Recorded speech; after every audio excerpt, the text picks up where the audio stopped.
الحلقات تحفظني بآيات من القرآن، هي الحلقات تملأني.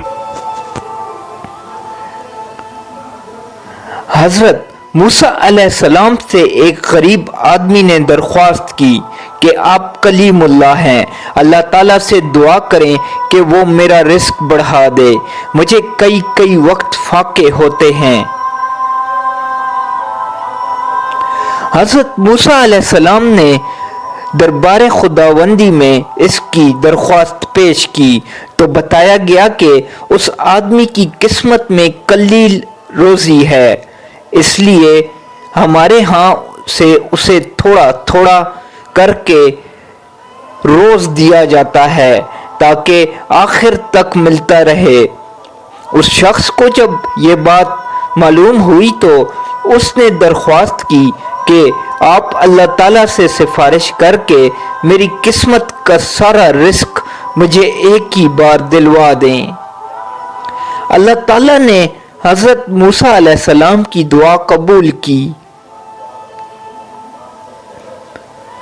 اور اس غریب شخص کو تمام زندگی کا رزق ایک ہی بار مل گیا۔ اس شخص نے فوراً لنگر خانہ کھول دیا اور اعلان کرا دیا کہ جس شخص کے کھانے کا انتظام نہ ہو وہ ہمارے لنگر خانہ سے پیٹ بھر کر کھانا کھا سکتا ہے۔ حضرت موسیٰ علیہ السلام کو اس کی اس حرکت پر تعجب ہوا۔ انہوں نے اسے سمجھانے کی کوشش کی لیکن جب وہ نہ مانا تو مایوس ہو کر چلے گئے۔ ایک ہفتے بعد ان کا ادھر سے گزر ہوا تو دیکھا کہ لنگر خانہ ابھی تک جاری ہے۔ دوسری مرتبہ وہ 1 ماہ بعد اور پھر تیسری مرتبہ 6 ماہ بعد ادھر سے گزرے تو آپ نے حسب معمول اسی طرح لوگوں کو لنگر خانے سے کھانا کھاتے دیکھا۔ ان کا خیال تھا کہ اس غریب آدمی کی دریا دلی کی بدولت سارا رزق چند روز میں ختم ہو جائے گا، مگر لنگر خانہ ابھی تک مسلسل جاری تھا۔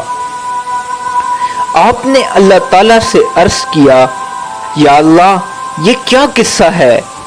اس کا تھوڑا سا رزق ابھی تک چل رہا ہے۔